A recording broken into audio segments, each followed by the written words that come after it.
Hey, what's up everyone? GameDad here, coming at you guys with a brand new 4-part series, this time taking a look at everything that is currently in my Game Boy Advance collection. So, let's dive in and check it out.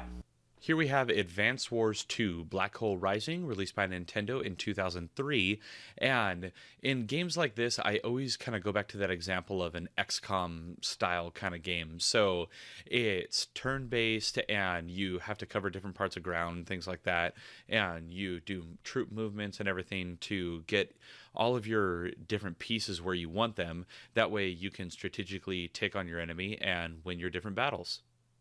Here we have Castlevania, Aria of Sorrow, released by Konami in 2003, and in this game you go through just like you would any other Castlevania game, and you have your side-scrolling, not really beat 'em up, but side-scrolling adventure kind of game, and you get your different platforming and stuff like that. But I gotta say, I really like the graphics and overall gameplay of this particular version, just because it's really intuitive, it's really easy, and it's a lot of fun to play.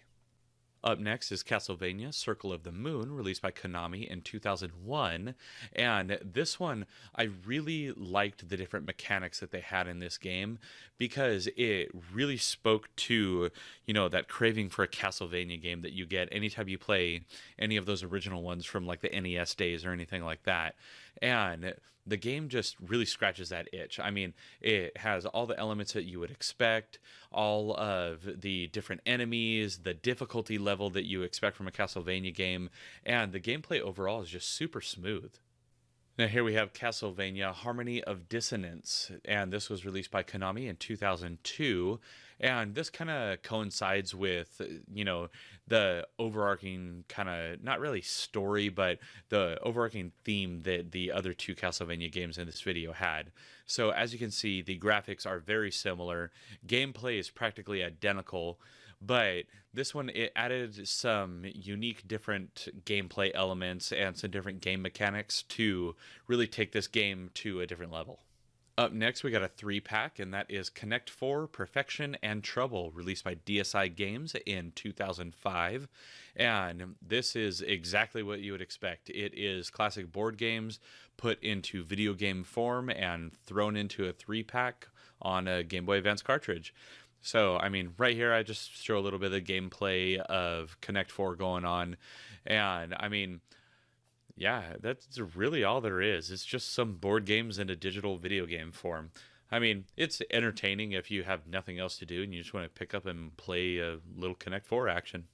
Here we have Crushed Baseball, released by Summit Soft Entertainment in 2004.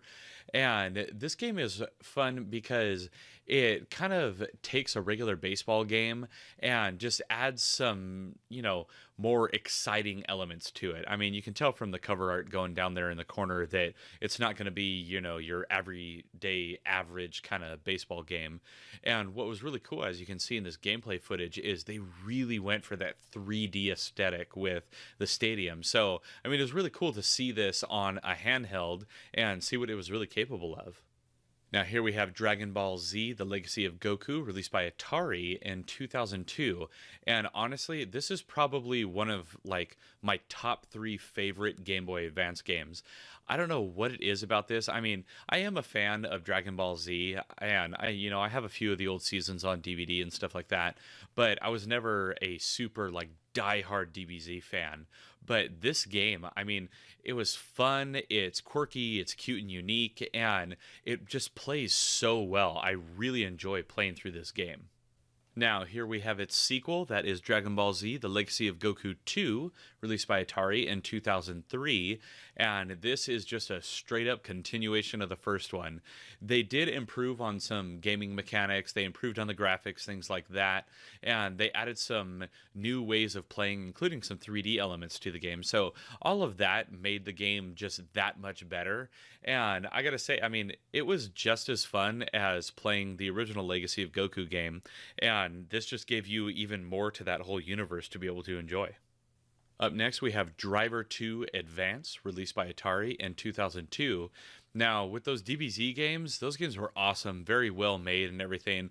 Props to Atari on those. But this game, oh man, shame on you, Atari. This is horrible. As you can see, I mean, there is no collision control going on with anything on this screen.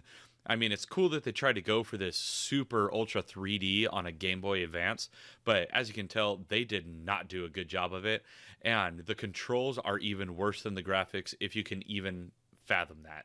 Now here we got one of those classic NES series games. This is Excite Bike, released by Nintendo in 2004, and it is exactly that. It is a classic NES game on the Game Boy Advance, and it has everything that you would expect from one of those games. I mean, so this one right here is Excite Bike, the classic NES version, and I mean, super fun. It's always awesome to be able to go back and play one of these NES games, especially in a different iteration or on a different console like this. So it just goes to show just how powerful the Game Boy Advance was. It could go from full-on 3D graphics just straight back down to a nice classic NES game and rock out on a dirt bike. Up next, we got Finding Nemo, released by THQ in 2003, and this is just a game by the same name as the movie. It kind of loosely follows the story of the actual movie, but when I say loosely, I mean it's pretty darn loosely. I mean, they kind of go off the chapter selection kind of process, but then they just give you these, you know, quote unquote open worlds to explore as Nemo and Marlin. So, I mean, that's pretty much all there really was to this game. I mean, it's cute, it's kind of fun, that it plays a little like Echo the Dolphin, I guess.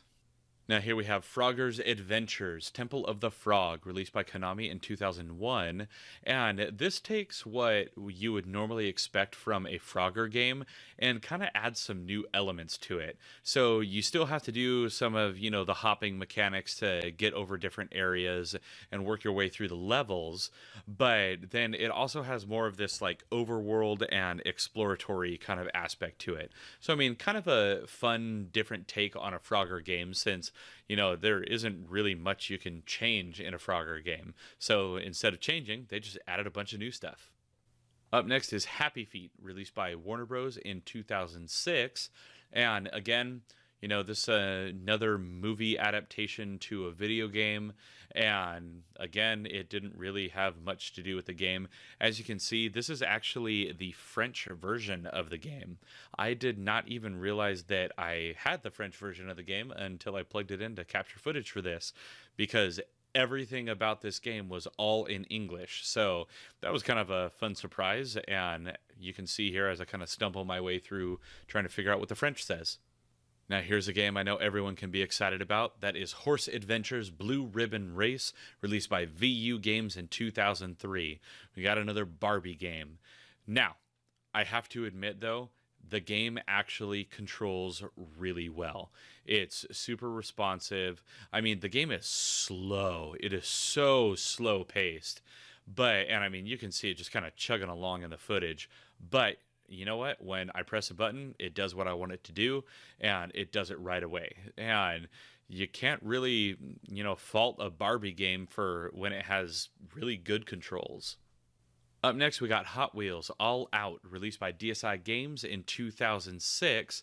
And in this game, I thought that I was going to like it a lot more than I did when I first kind of saw how the gameplay worked in it, because it had a very like RC Pro-Am feel to it.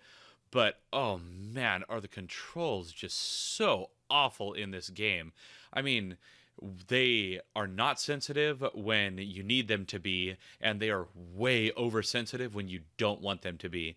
I mean, when I was capturing for this game, I was just running into everything in it. It was horrible. Now, here we have Hot Wheels World Race, released by THQ in 2003, and unlike the previous one in this video, this one actually controls extremely well. The game is super responsive. You get tons of different details in it. As you can see, all the different cars that you can select. It's got a ton of different tracks. And the game overall, I mean, it plays so smooth for what it is. I mean, you wouldn't really expect that much from a Hot Wheels game. But I gotta say, I had a lot of fun playing this one and found myself playing it for way longer than I initially intended to. So that is everything for part 1 of my Game Boy Advance collection. Let me know down in the comments below what you thought of this video and if there's anything else I could add to my collection. Please also be sure to hit those like and subscribe buttons, as well as that little notification icon so you can alert every time I got a new video coming out. Now, as always, I'm GameDad. I thank you guys for watching, and I'll catch you later.